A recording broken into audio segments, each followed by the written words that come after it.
everyone, welcome back to my channel. Thanks so much for subscribing and joining me through my very fun fitness journeys.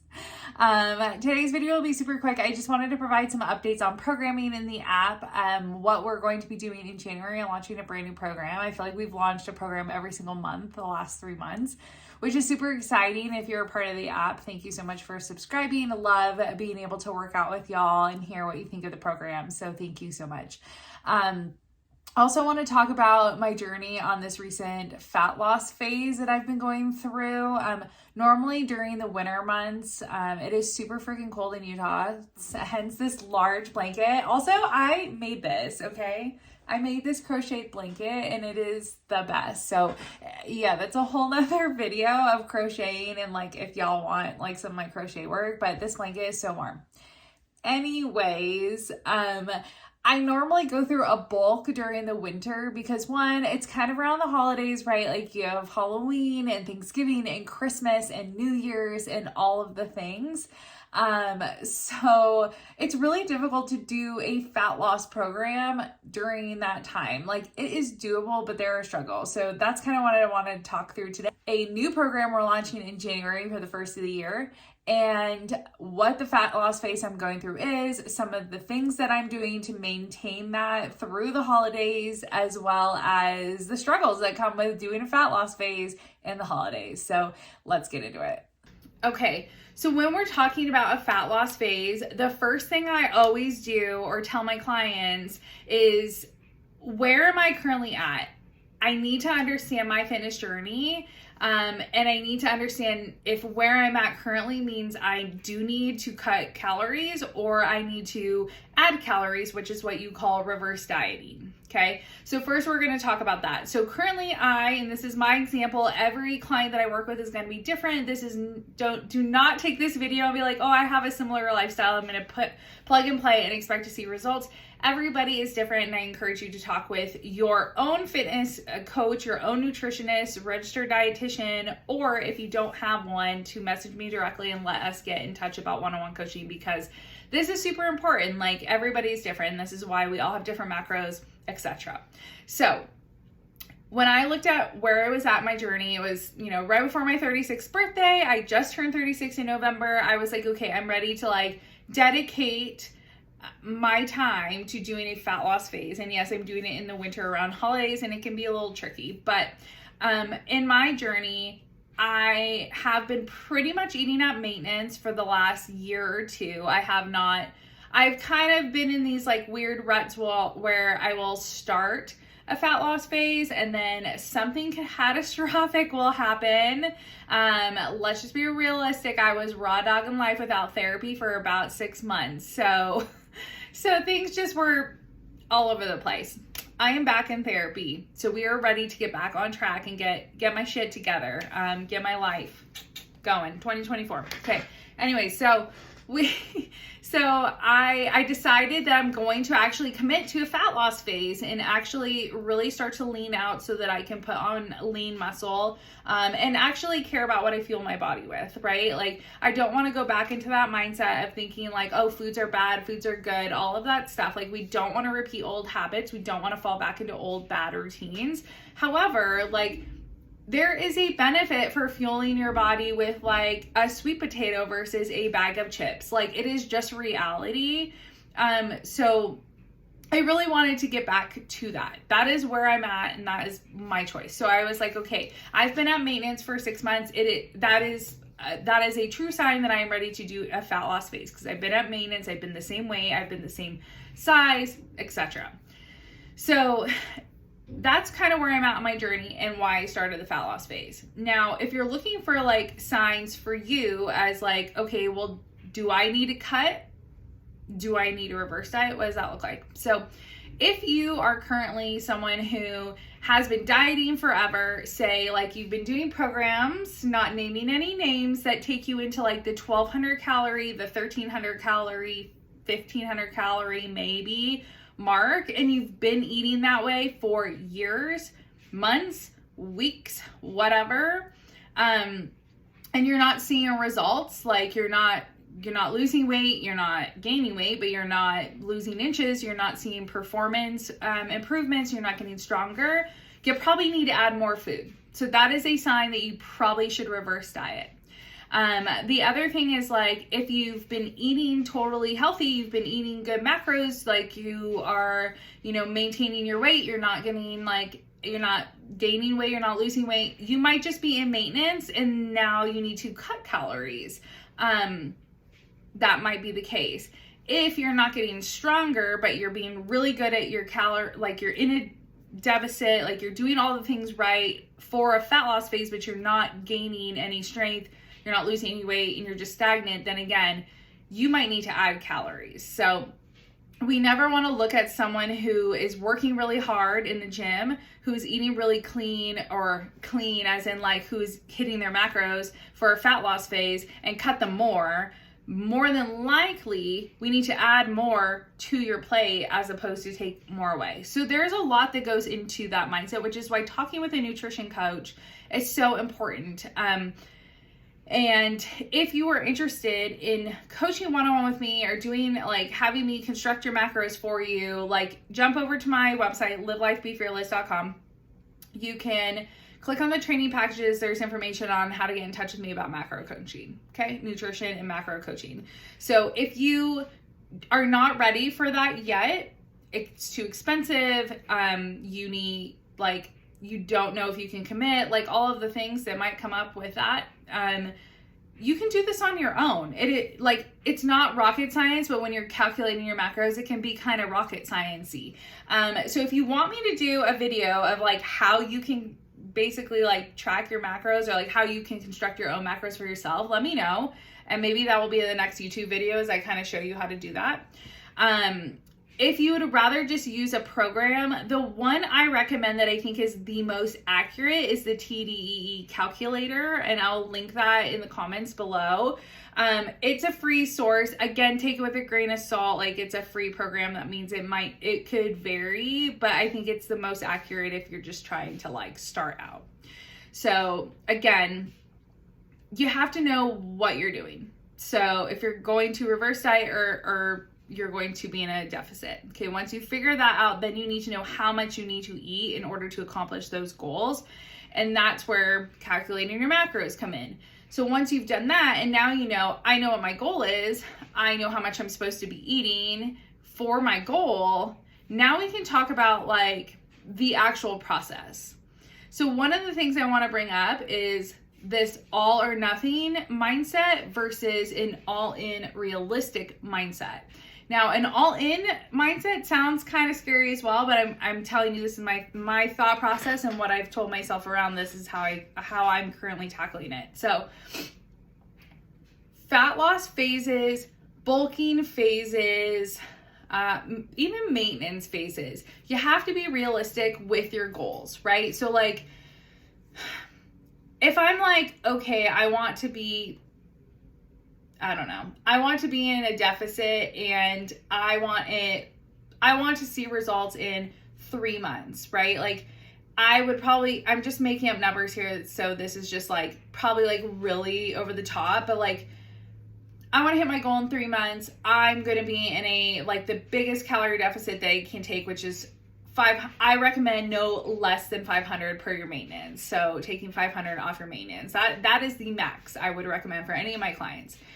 So you take the 500 off of your plan during the holidays. You have like 7 holiday parties coming up, like all of the things, right? Like, that is an all or nothing mindset, because you're going all in. And then if something happens, like you go to these holiday parties and you don't track your food, you don't work out, you overindulge in alcohol, like whatever the case may be, then you're like, oh, whatever, I'll just restart again later.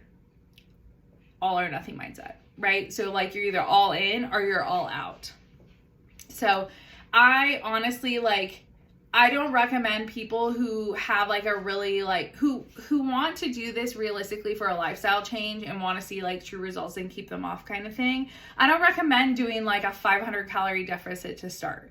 I recommend doing like a 200 or 300 calorie deficit to start, because that's gradual, it's slow. And as you get used to tracking macros, as you get used to the feeling of not having a surplus of food, or the feeling of like being at maintenance, once that goes away and you get used to eating in a deficit, you can then cut more if you need to. But most of the time I find with my clients is that they see your results, you know, and they're a little bit slower, 200, 300 calorie, but then they can keep that over time. Like that is a realistic way to do it, right? Like you can still go to holiday parties, you can still indulge, and yet you can still hit your macros and you can still see results. Like slow wins the race kind of thing. So,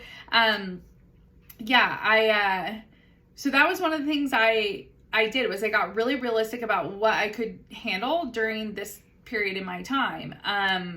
I used to have this frustration around weight loss, because when you gain weight, you want it off, right? Like I want to be my weight I was when I first moved to Utah. Like if I could snap my fingers and Amazon Prime my weight I was when I first got here, and the strength and ability and skill sets I had as an athlete, boom, sign me up, 2-day Prime for that 2019 like fitness bod that I had. But it doesn't work that way. Like it's taken 5 years to, you know, get myself to where I'm at. It is not going to take 5 years to get back to where I'm at, but it is going to take a lot of hard work. And it's going to take time and patience. So like you didn't just gain weight overnight. You're not going to lose it overnight. Like that is a mindset you have to like grasp. And it's really difficult, especially if you're like me, who struggles with like binge eating, eating disorders, like overtraining, like all of the things. So it's very hard. So I empathize with everybody, and I totally understand that, you know, it is going to be a difficult road, but you can do it. And I definitely believe you can do it. So again, once I got rid of that like all or nothing mindset, I developed a different mindset and replaced it with more of this realistic version of what the all in mindset means to me. And that just means like this all in realistic mindset is I'm going to plan all of my workouts. I'm going to fuel my body with foods that help me achieve my goals, but I'm going to also enjoy the foods I love, right? So it's this mentality of doing what I love with what I need, right? So if I want to have a Oreo cookie, I'm going to have an Oreo cookie, and I add protein and like complex carb or something else, like protein and a healthy fat, and then I have my cookie and what I need, and then I go tackle my workout, like whatever the case may be. It's not this all or nothing mindset, meaning I can only have good food, and if I have this one bad food, then like I'm bad. So again, there's no morale behind food. Foods are not good, foods are not bad. There's just food that fuels you a certain way, and food that just is fun and it tastes good and it fuels you in an emotional way, and they're both great.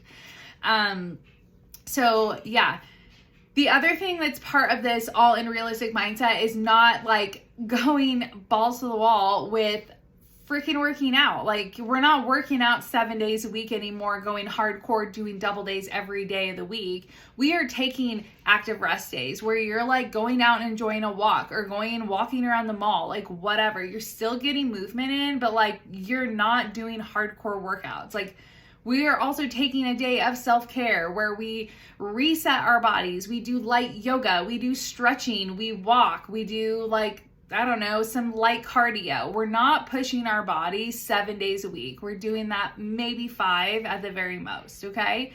And that takes some planning and it takes some dedication, but you have to incorporate the rest days into your routine, because in order for you to be able to recover and hit your workouts hard and see results in the gym, you got to take care of yourself. You got to get sleep. You got to recover.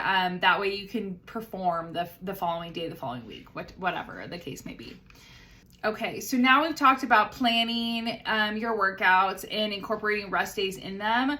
Let's talk about like if things change. So my mind is when you start this journey, you're going to look at your look at your current state of your fitness, your health and fitness journey, and identify where you're at. So if you identified you're at a fat loss stage, great. Reverse diet, great. Maintenance, whatnot.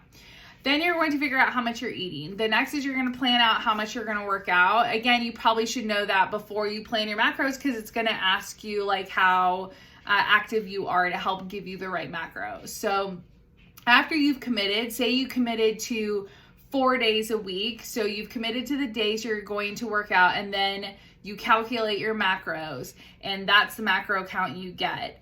If for some reason you miss a day of working out, not going to kill you, okay? Like, not going to hinder your progress, whatever. Your macros are still good for that day. Just eat your normal macros, and you skip a workout, whatever, move on.